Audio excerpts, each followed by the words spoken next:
Good afternoon. I'm Elaine Hall-Corbin, your host, and welcome to Artists of Color.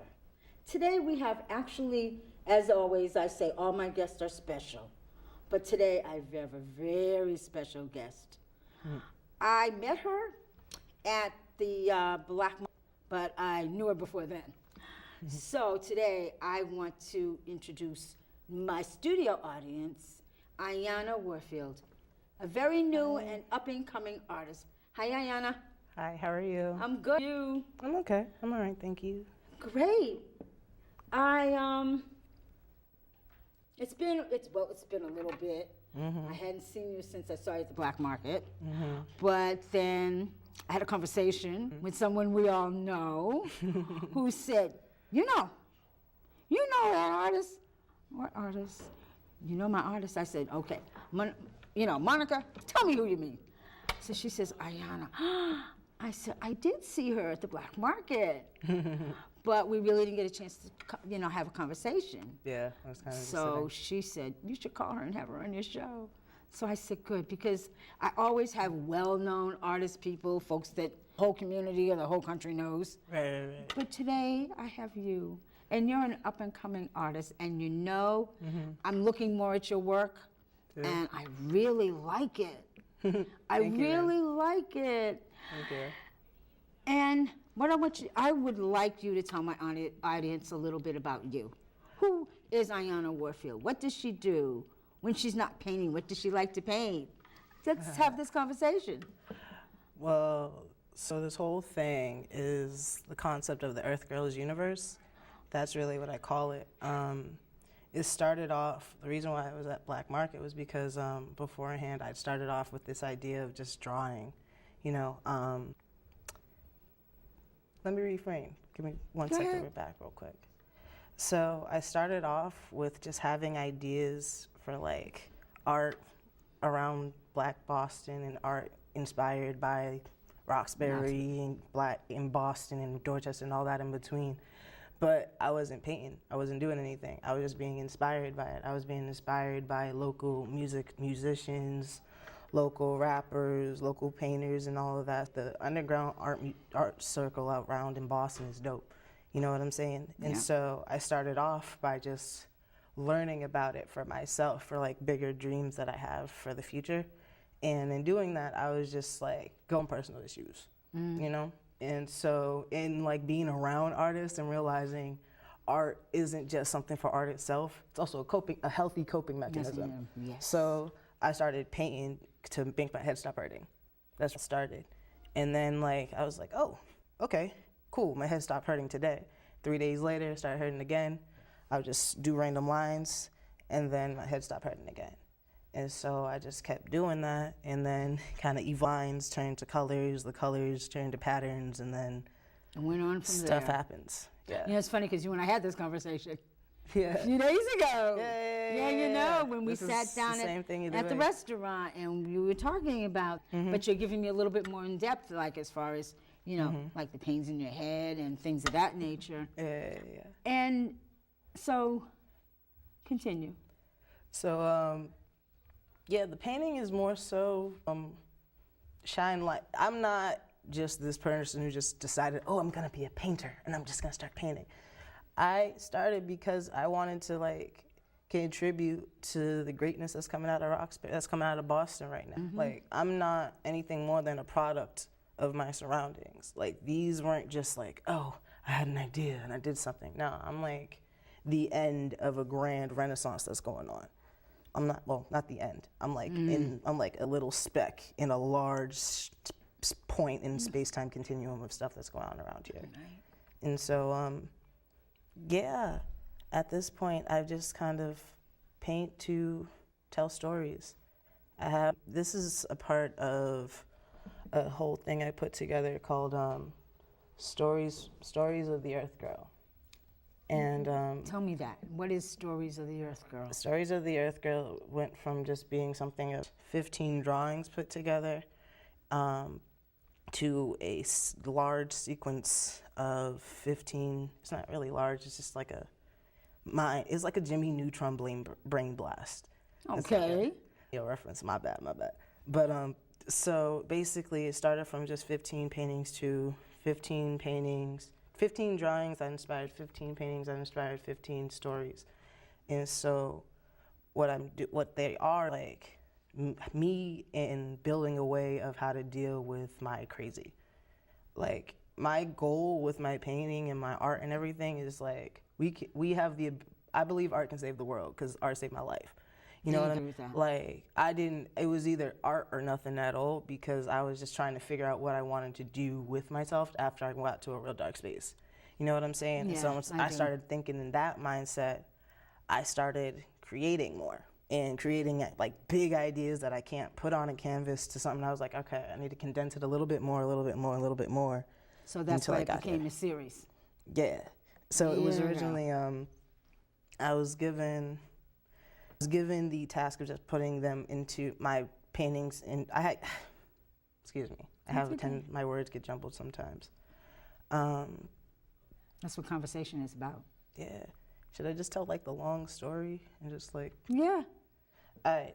So, long story was when it was about like 2 years ago and some change, I was like going through this mindset of suicide.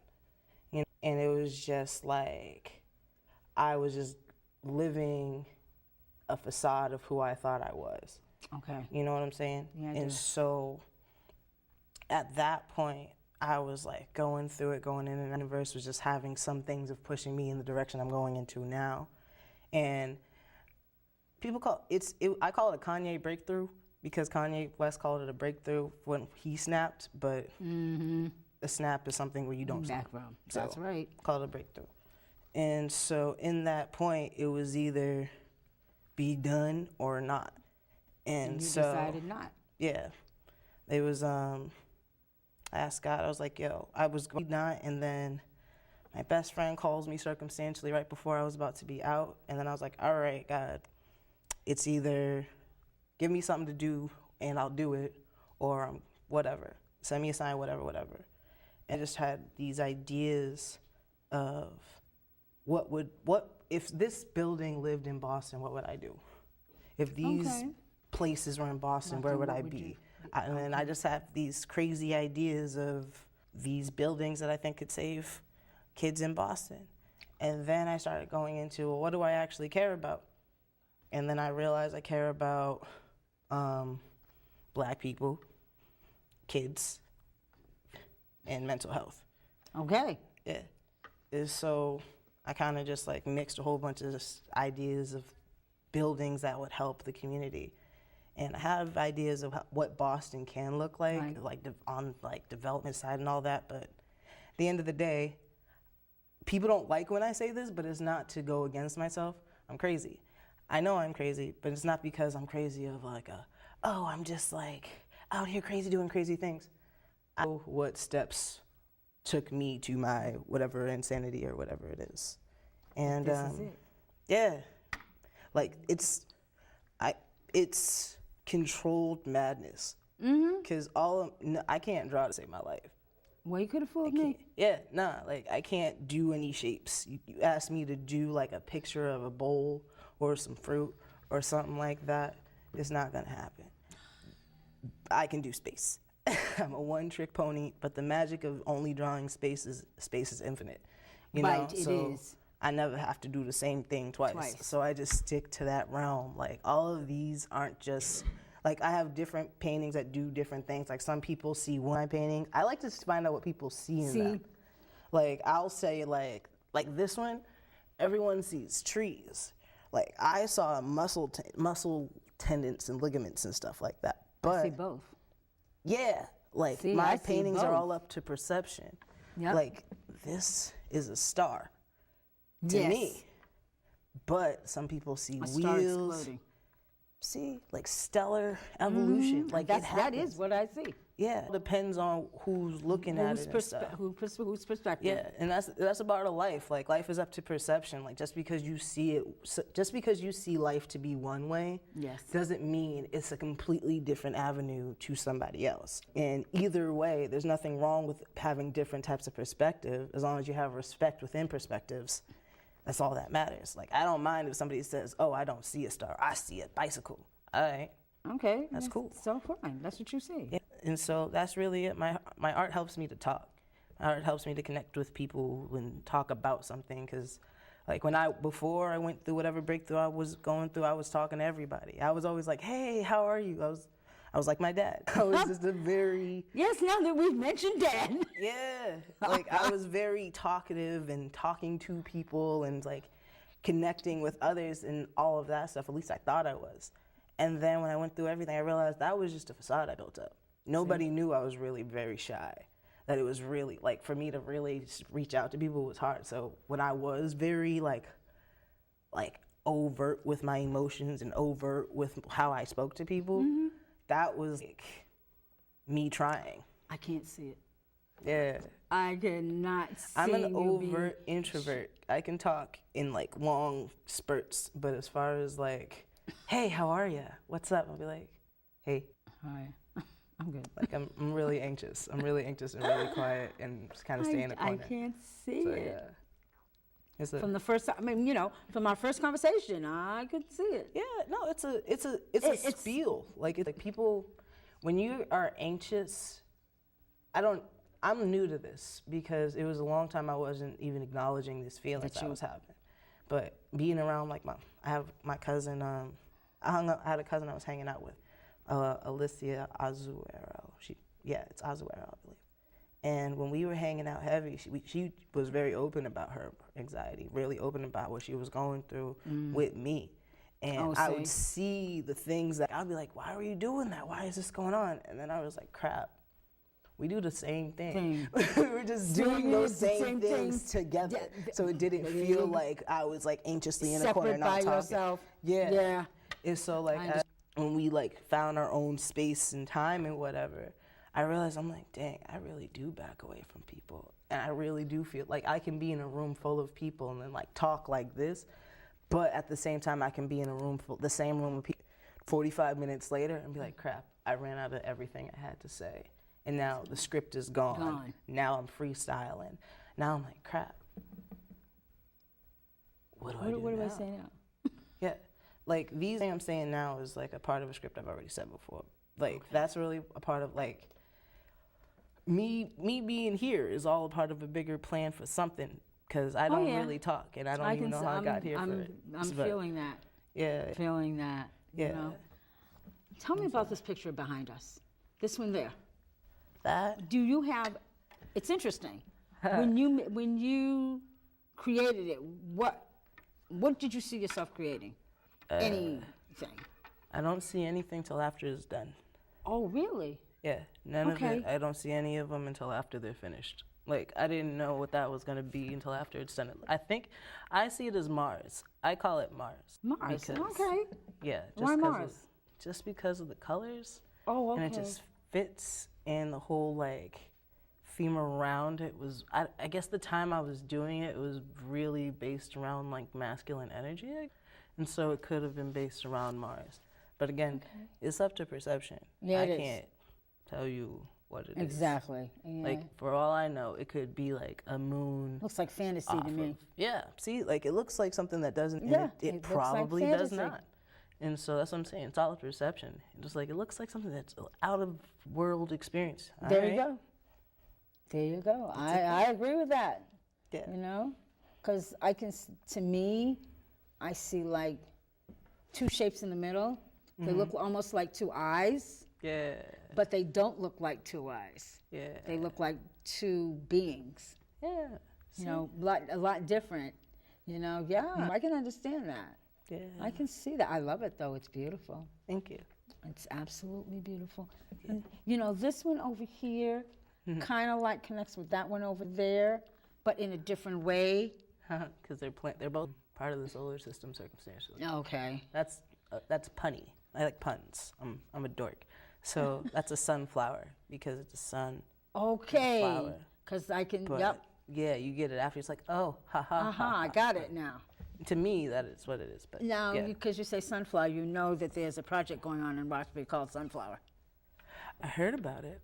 it and I'd seen it. The Sunflower Project. The Sunflower Project. A friend of mine is the head of that program. And so what they're what do doing they is do? they planted sunflowers all across the Roxbury area. Matter of fact, there's a big garden area, a patch, Right. in front of the Grove Hall Library. Right. I got a question though. Yes. Doing this, how does that help the communities of Roxbury that are there now, and what does that do to their property values? Well, Would that be a no, I think I can understand where you're coming from. yeah? I think it's because a lot of the people that got into the project were already homeowners. Okay. Okay? They were already homeowners. And there was never such a project like that. Now, the woman that heads up this project is a Roxburyite. She's an old friend of mine. We both were born and raised in Roxbury. She owns her family home. And what they're trying to do is bring togetherness. Yeah. And so using life, because plants are life. Right. So and to me, this is my thought, that bringing life together using of life, Right. I think was what the project was meant to portray, meant to bring out. Right. Yeah. Why did you ask? Is with everything that's going on in Roxbury right now, you got to make sure that anything that is community-based and community engaged is based off of.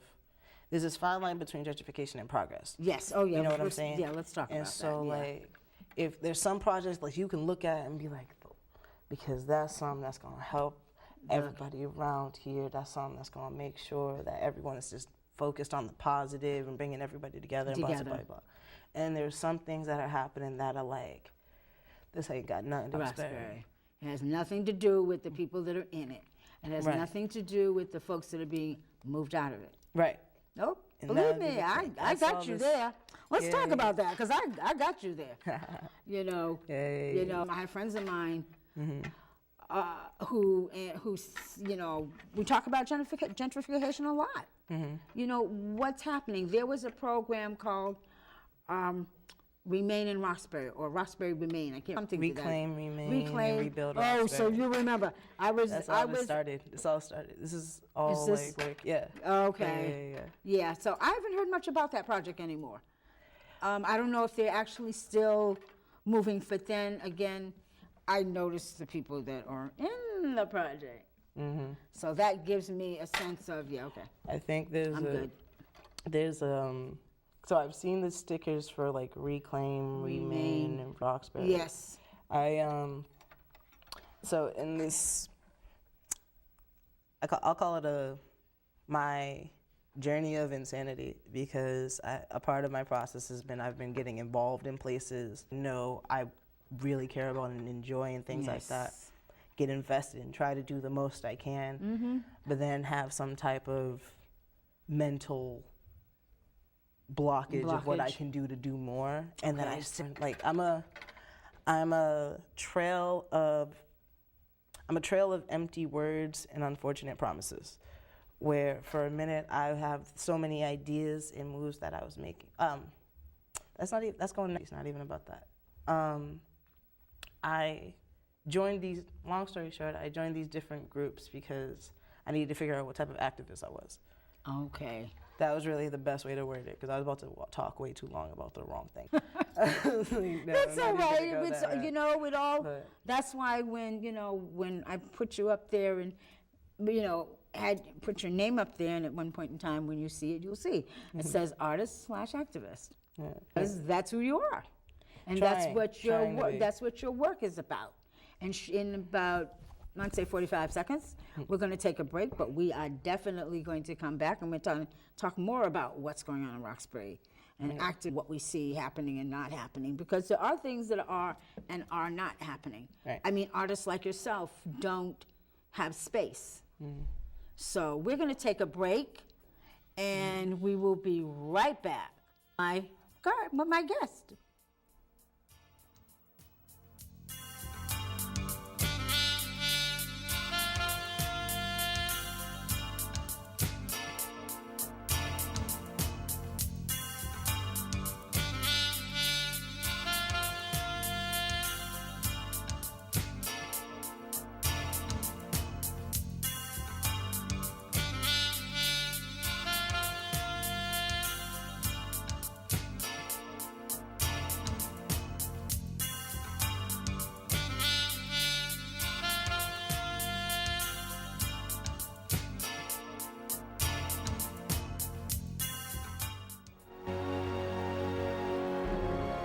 It takes a village.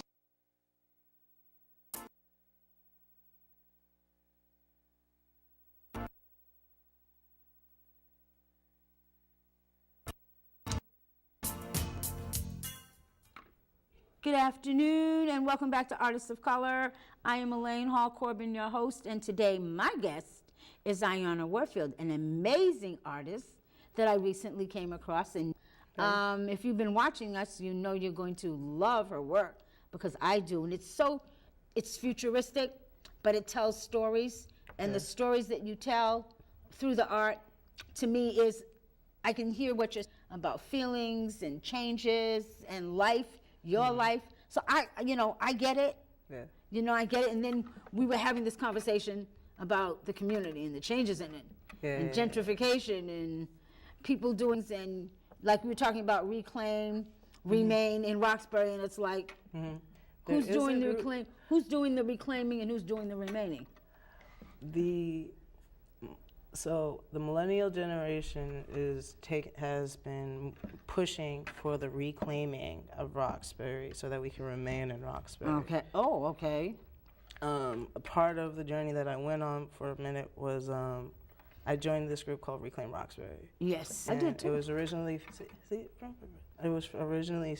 founded by Tito Jackson, and then transitioned, and the baton was passed. Yes. I would say, to be run by Armani White, Michael Prentice, and continued on through ACE. Yes. The ACE program. And that's how, because I'm a member of ACE. Yeah. So that's how I got into it. Yes. Yeah. So right now it's just the fight for, so the thing is about Reclaim Roxbury is they're fighting for the same thing that we all are fighting for the same thing at the end of the day. My goal with my art is that this is just an example of art in Roxbury exists. With the development of gentrification going on, with a whole bunch of kids from other countries moving into Roxbury randomly, there is this whole ideology that Boston is this blank canvas that needs to be repainted. This is Boston. This is Boston. Yeah, this is Boston. This is not just Boston. This is Black Boston. Because yes, it is. Boston wasn't this predominantly white city. Boston isn't predominantly white. It's greatly segregated.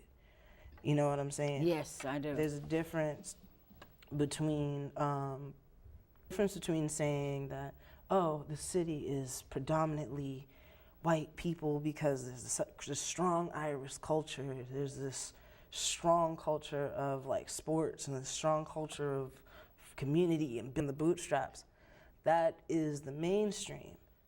You know what I'm saying? That's just because when you have a strong sense of segregation, who controls the media? The media isn't controlled by people of color. Media is controlled by the people. Well, we know who's controlling it. I don't even have to go that deep. Yeah. And with the development that's coming in here, all the ideas, from what I've been hearing, you can't quote me on what's going on in Boston or whatever. I keep hitting this thing, I'm sorry. With everything that's going on in Boston right now, the idea is, what can you bring to Boston? Here's this blank canvas for you. Here's a student from Idaho. Here's Colorado. Here's somebody from somewhere. We're a college town.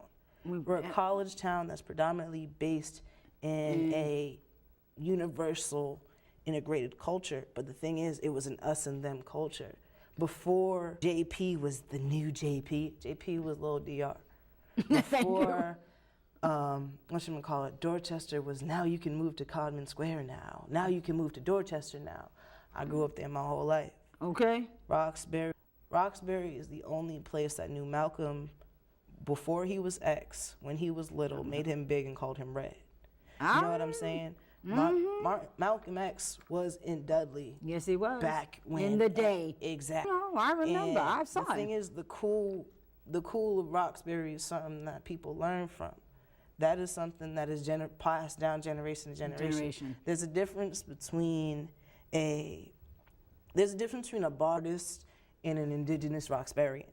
Like somebody who is a native to Black Boston, there is a sense of Black entrepreneurship that you know. That's right. Because a millennial that grew up around here, I grew up in Side. I know you can build your own business. I know you can network and work together with other people to build up your own idea. Business. That's because right. before redlining and all of that and the crack and drug abuse hit Dudley, it was a thriving community of it was a thriving Black community. Yes, it was. You know what I'm saying? And so with that, we have continuously lived that way. Black people have been living here. The heart of Boston is Black. The heart of Roxbury is Black. So with all the development that's coming in, is saying that this is a blank canvas. Blank canvases are white. Yep. So they are. It ain't like that. No, it's not like that. No. And right now it's about cultural preservation, not just cultural appropriation. You know, that was the conversation that was being had last night when we was at the, and you know, I noticed that there were a lot. I'm going to say 75%, maybe 80% of the women that were at that program last night were women of color. Yeah. But then I also noticed the influx of folks that were women that were not women of color. Yeah. And when that survey was put out as to what you wanted to see in the Dudley Square, the Roxbury area, I came up with the same things that you were talking about. What we're talking about now. We don't have any galleries in Roxbury as far as in the Dudley Roxbury area. We have no galleries. I remember the movie house that used to be on Washington Street in Dudley Square. I remember that. There used to be a club called Studio 2 to Studio 7, I think it was. That used to be a club. It was a jazz club. I remember those things. Blair's, what's they now call the Blair's Lot. That used to be a small in Dudley Square, where there was Blair's Market, there was Clinton's Meat Market, and there were a couple of other markets, and these markets were Black owned. Right. So we're talking about Black businesses, and that's what needs to come. And and that's what needs to happen. I think before we try to build other things with Black people, we got to figure out how to build up Black people, though. Oh, yeah, I agree with you. Like, before we try to build up build over Dudley, we need to build up the problems of Dudley. You can't build over alcoholism. You can't build over drug abuse. You can't build over homelessness. You can't say the new ideas. What happened? So the process. What I mean by this difference between gentrification and progress. If it was progress with the development of Dudley right now, it would be moving towards what clinics can we put in to help the people in these problems with these? Yes. Because you can't. The war on drugs was one thing that caused us to be set back years. Oh yes, it generations did. And problems. Continuous building up more problems of trauma upon our people. So, in order. With everything that's going on in Dudley right now, my words are getting all mixed up, sorry about that. With all the development, all the things that are going, with all the development and all of the problems that are going on in Dudley right now, people are coming up with these new ideas of what to build these new buildings. Yes. What's going to happen with the security, though? What are you going to do with this person? Yeah, there's going to be building a new, huge building right across from Dudley Square. Oh, yes. Yeah, well, that's still a fight going on. Oh. I don't think that's made in stone yet. Right. But so here's the thing. If you put up these no. If you put up all of these buildings that are coming up, the one that really sparked my interest was the idea for Tremont Crossing. Oh, okay. That's really where all this came from. Was when I first saw Tremont Crossing.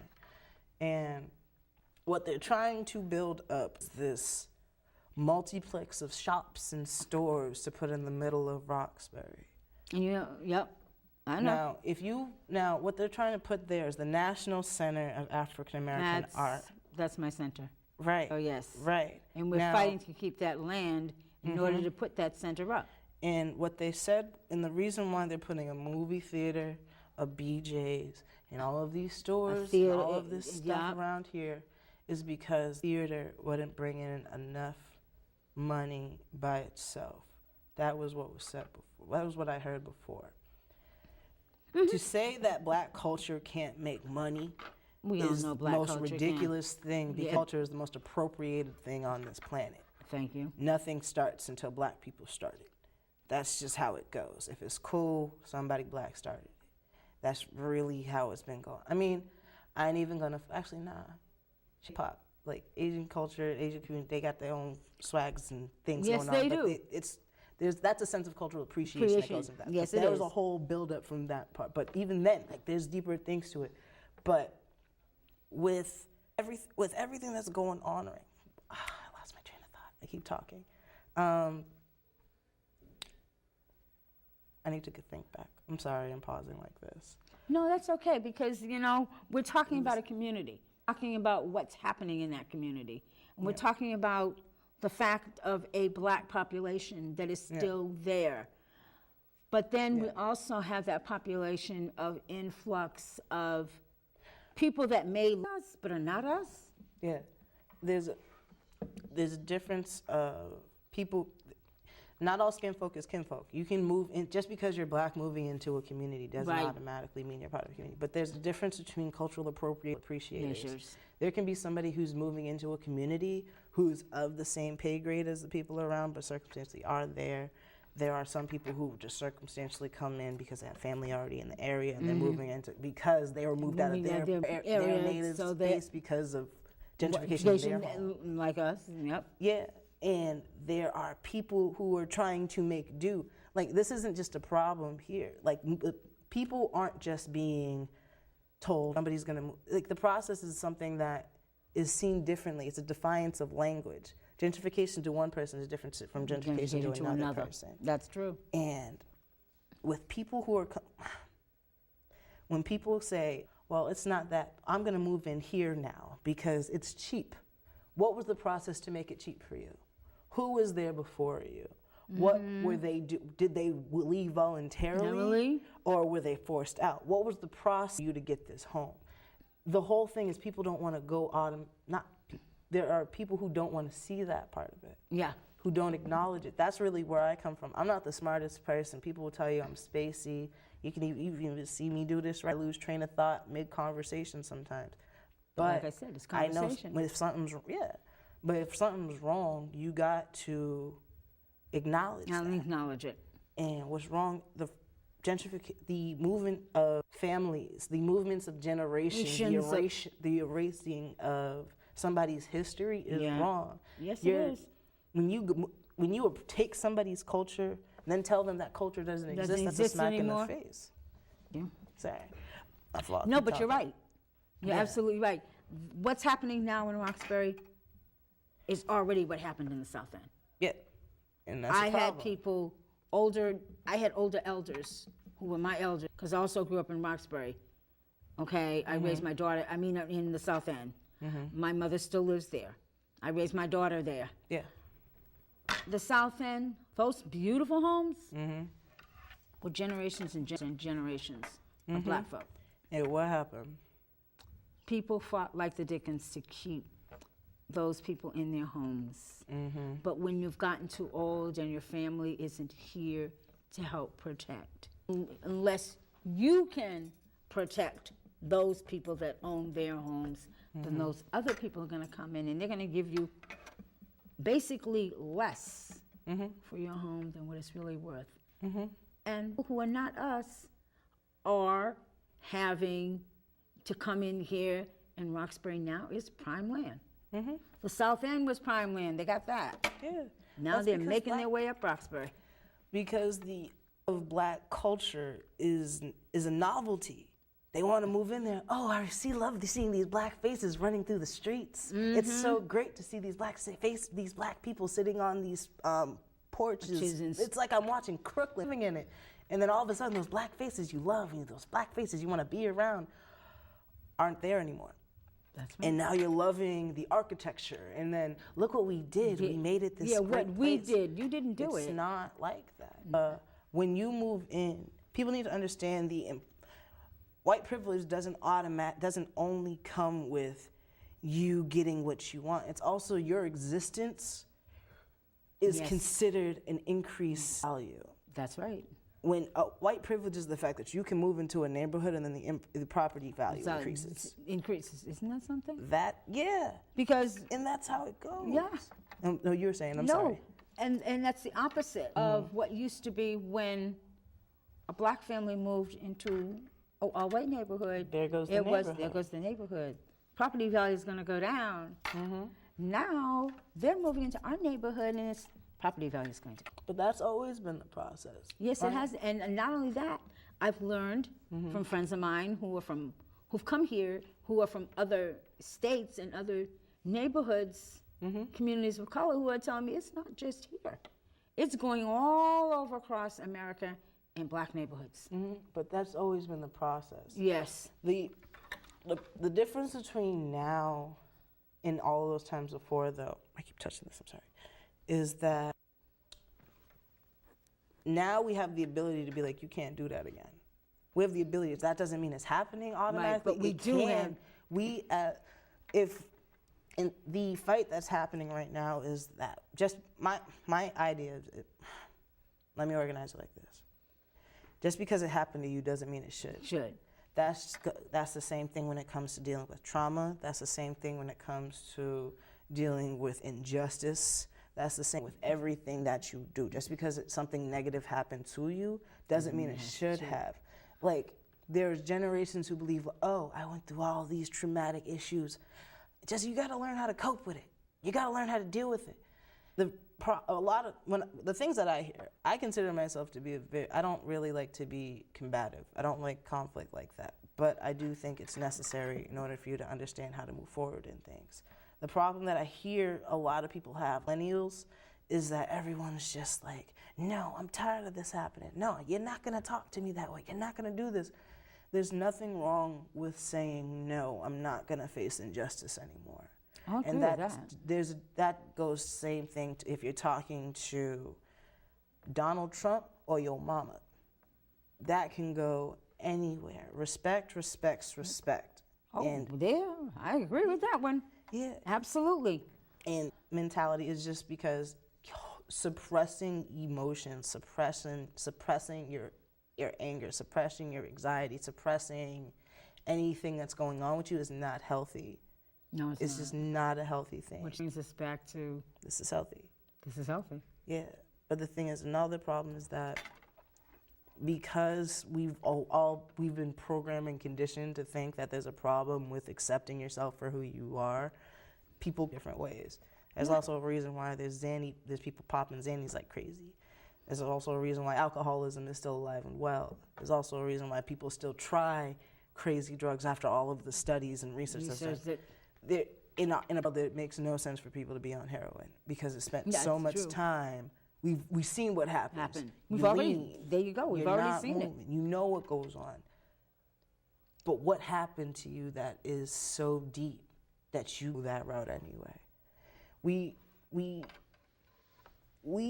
in America think there's something wrong with the druggie because we label them as a druggie. But we don't.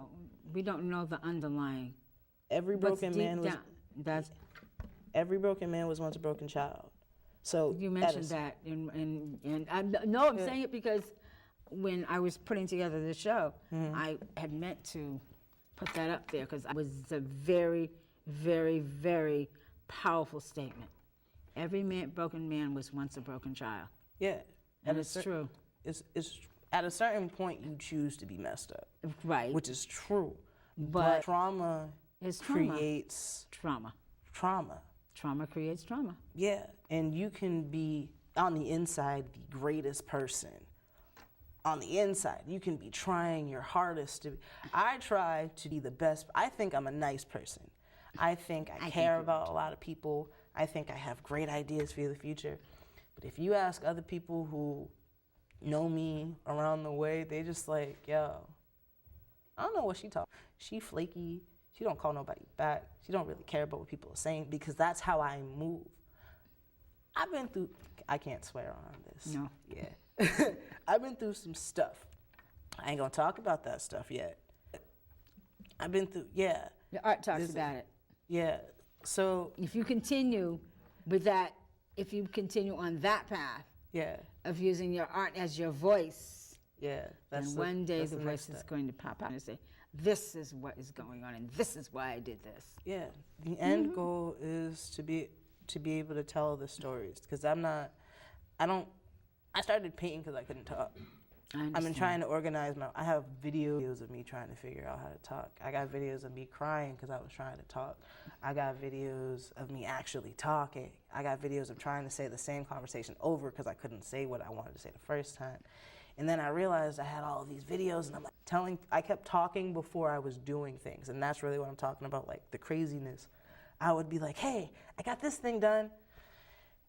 Then I would just be like, wait, you can't do that. And then there would just be something in me that creates this crazy cloud of you can't even do that.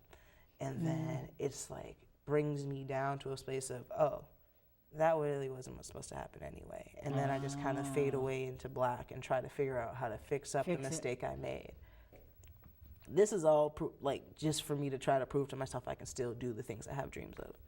Like, as long as I can still paint, as long as I can still do this, that means the ideas I have are actually going to happen. I'm not just crazy. Because, like, all the ideas I have in my head, I'm crazy until I do something. And this is me trying to do something. Like, I started off... I think it's amazing. Thanks.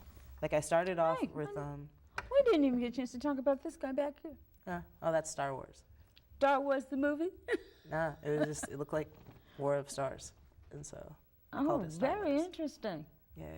I can see planets.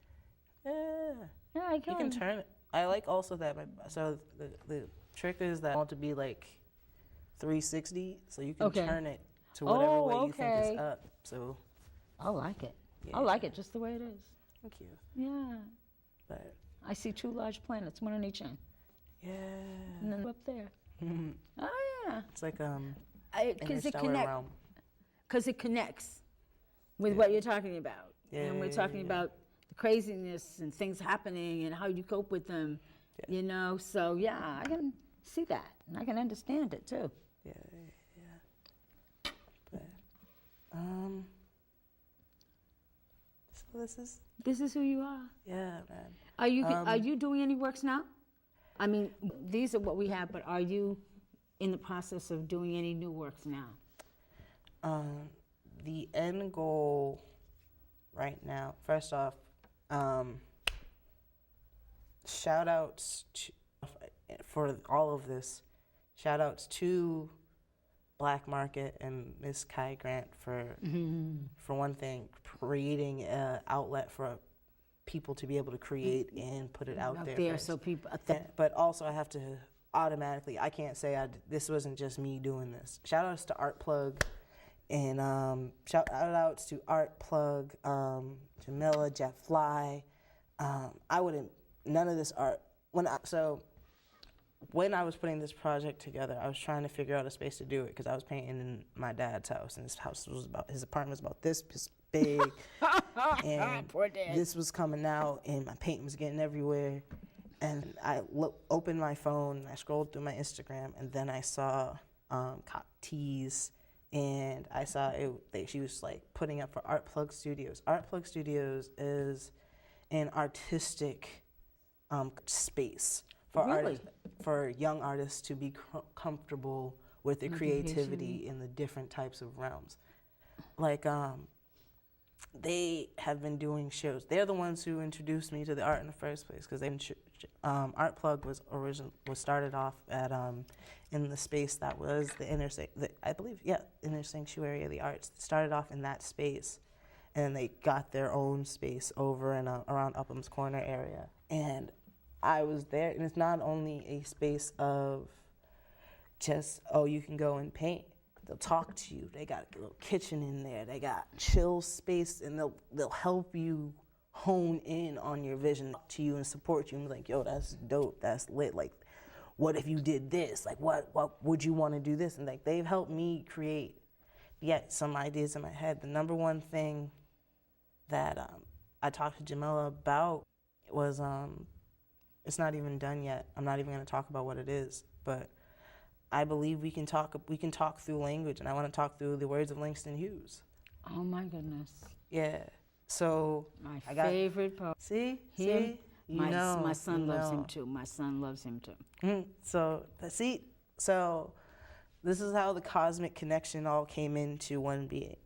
So like my mom, before when I was just coloring for the sake of coloring, my mom gave me a book from the Boston Public Library. They were just getting rid of books or whatever. And so she's like, I know you like Langston Hughes, so here, take it. And I'm like, all right, cute. This is a book of short stories from Langston Hughes, yes. And then I open it, and in the first story, the boat is called the West Ayanna. Oh, yes. And I'm like, oh, word. This is telling me something. This means something. Something.